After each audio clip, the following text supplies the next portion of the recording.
Now, there are 5 qualities of an authentic person, and see whether you fit in those qualities or within those qualities, okay? Think inward. Think inward, but look outward. Think inward. Be perceptive. Be self-reflective. Be critical reflective. But look outward.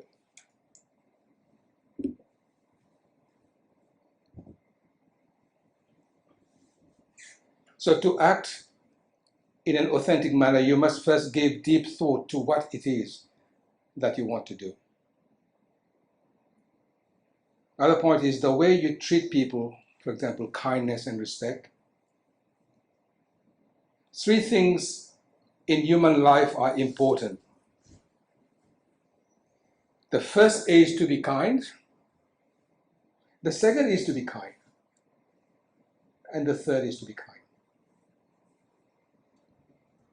All right? If you're kind to people, you are your true self, it becomes infectious. The other people can be kind to you as well.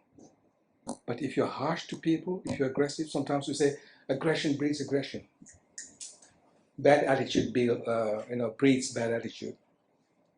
Sometimes you wonder why other people are reacting the way they are to you.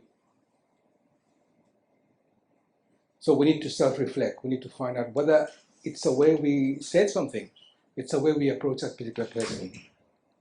Now, live in the moment and be a great listener. I like this quote. You know, the Winnie the Pooh. It says, Pooh asked the piglet, what day is it? What day is it? And the piglet answers, it's today. What day is it? Not Thursday, but it's today. And Pooh says, that's my favorite day. It's a very powerful statement. What's the day? It's today. I like it. So we talk about live in the moment. Live at the moment, not live in the past. Or have grandiose idea for the future. We all live in a grandiose idea. We want to get this, we want to do that, we want to do that, okay? But we have to live in today, in the moment. It demands that we remove the baggage and clutter from our lives to live our best in the moment. We have got a lot of clutters inside us, and I'll say a few words about that later on. This is where the word shadow is. We have got lots of darkness inside us, okay? So we got to remove those garbage, those clutter. Now the other factor is open-mindedness and fairness to opportunities and people. Open your eyes to the beauty around you. Open your mind to the wonders of life. Open your heart to those who love you, and always be true to yourself. I was invited to be a keynote speaker at a conference, leadership conference in Melbourne, October. And I asked them one question to the group, quite a large number of people there. Please raise your hand if you smell the rose in the garden, or when was the last time you smelled the rose in the garden? There were about 300 people there. Maybe about 6 people put their hands up. If I were to ask you the same question, when was the last time you stopped in the garden and smelled the rose? When was the last time? Okay? You may not remember. 2 weeks, that's good. 1 or 2 months. That's good. That's good. Tomorrow I'll do that. It's Valentine's Day. Tomorrow you will do that. That's good. Yeah, but people struggle with that. You know, they said, I don't know, never done that. Why not? You see, simple thing like that. Whenever I go for walks, I said to my brother, let's go for a walk. He said, oh yeah, we'll go to the seaside. I said, no, I don't want to go to the seaside. I want to bushwalk. I want to go through the sugarcane plantation. And it's amazing. I'm hooked on, I'm addicted to wildflowers. You know, the amount of wildflowers there are. Beautiful. But we are not aware of that, okay? So that's very powerful, open-mindedness and fairness, okay? So open-mindedness is to build on trust, faith and acceptance. Now, what happens when you unlock your authentic self? As humans, it's instinctive for us to show up authenticity and to be our true selves. Authenticity is a daily practice of letting go of who we think we are supposed to be, and so on. Okay, so think about authenticity. It takes a long while to culture this authenticity within you. Okay, how many of you would think you are authentic person? How many of you think you're authentic?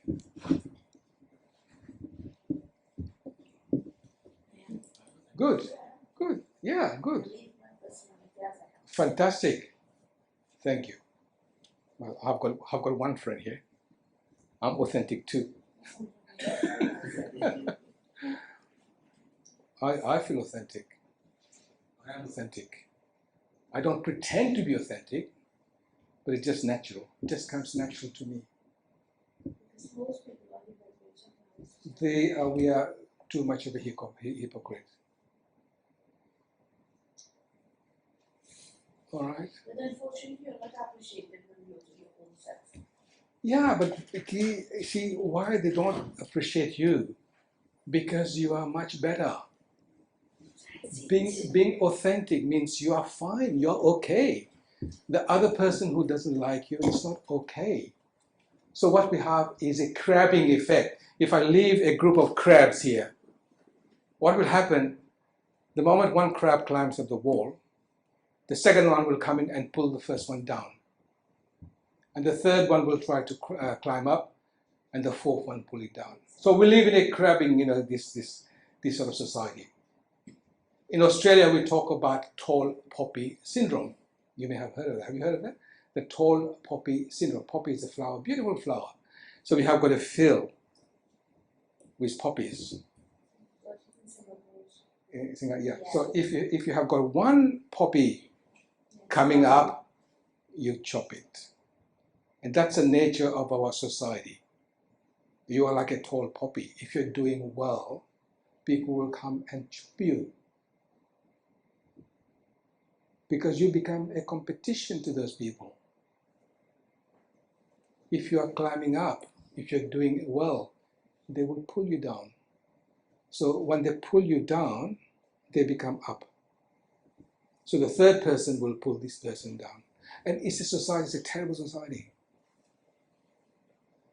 Okay, it's a terrible society, and all of us will have experienced this. All right? So let's hope all of us will culture our authentic self. Now, I have to stop at 12. What I'm going to say next is something about the shadow. That's a frightening part of us. We have all got shadows. We have all got shadows. We have all got shadows. Shadows is something to do with the bad things within us. Bad experience, bad vibes. We are very good at suppressing those things. We keep within ourselves. Okay? And we don't want to remove that because it may cause more harm.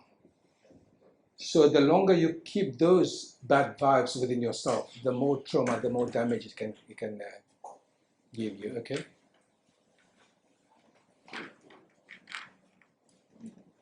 My brother, I was talking to my brother a couple of days ago, and he said to me, to create good relationship in Creole, quand vous créez une bonne relation, tout ce qu'on en colère, on va lire. I said, no, that's okay. I disagree with you. If you swallow this anger, where does that go? Where does it go? You don't vomit it out. It stays there somewhere. And when you accumulate that, it becomes bad. Yeah? Okay, so we have, the shadow. The shadow is the dark side of us, of our personality. It consists chiefly of primitive, negative human emotions and impulses like rage, envy, greed, selfishness, desire, and striving for power. All we deny in ourselves, whatever we perceive are inferior, evil, or unacceptable, become part of that shadow. Anything incompatible with our chosen conscious attitude about ourselves relates to this dark side. The personal shadow is disowned by us. We don't want anything to do with it. We disown it. Even if people point that you have got a dark shadow, dark sides of it, you say, no, that's not me. That's not me. I'm fine. Okay? Total dismissal. So these unexamined or disowned parts of our personality don't go anywhere. Although we deny them in our attempt to cast them out, we don't get rid of them. But there are ways of getting rid of those. And I do work, that's one of my specialty area. I work with executive directors and so on and so forth, have done so. So when these people come, they have got dark shadows inside them. And that's affecting their work. They are creating what we call a toxic work environment. They become a toxic leader. So when we have a toxic executive director of a company, can you imagine what happens to the rest of the people? Whom would they talk to? Who would they talk to? You know? And we have got a lot of people who are at that level, executive directors level, who become toxic because they keeping their dark shadow within themselves. They don't get rid of that. They don't know how to deal with that. So they have an effect on other people. So the whole company become toxic.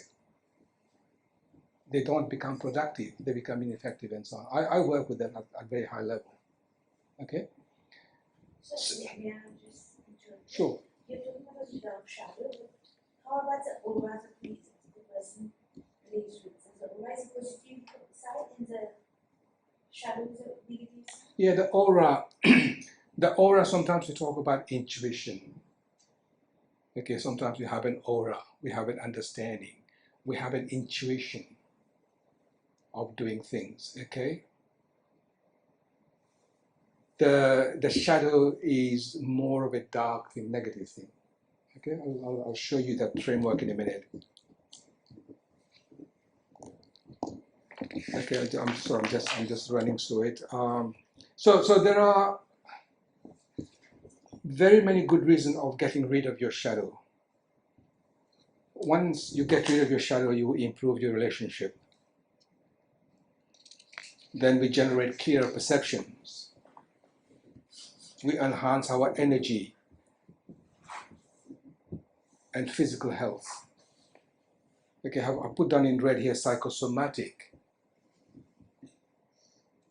A lot of people who suffer from illnesses, they are not necessarily physical illness. If a person has got headache or stomach ache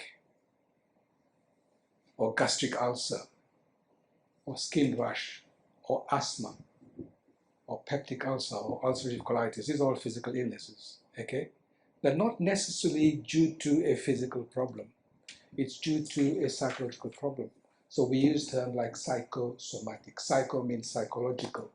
Soma is the body. So if things are not right here, that's manifested by physical symptoms. So what we tend to do, we go and see the doctor, they concentrate on a physical treatment. And you don't get better. What we have is a revolving door syndrome. You get better for a while with medication and so on, but you go back to see the doctor because you're not cured. Why? Because the psyche is not settled. So it's called psychosomatic, and that's my specialty. I specialize in that. And I pick up very readily if a person has got physical illness, I look at their psyche. So if you treat the psyche, then the physical ailment will improve. That's a very, very powerful start. We are not very aware of that. Medical, fraternity is not aware of that. We very much, in our society, very much have a medical moral orientation. Okay? So then if you deal with our dark sides, we have psychological integration and maturity, greater creativity, and so on and so forth. Okay?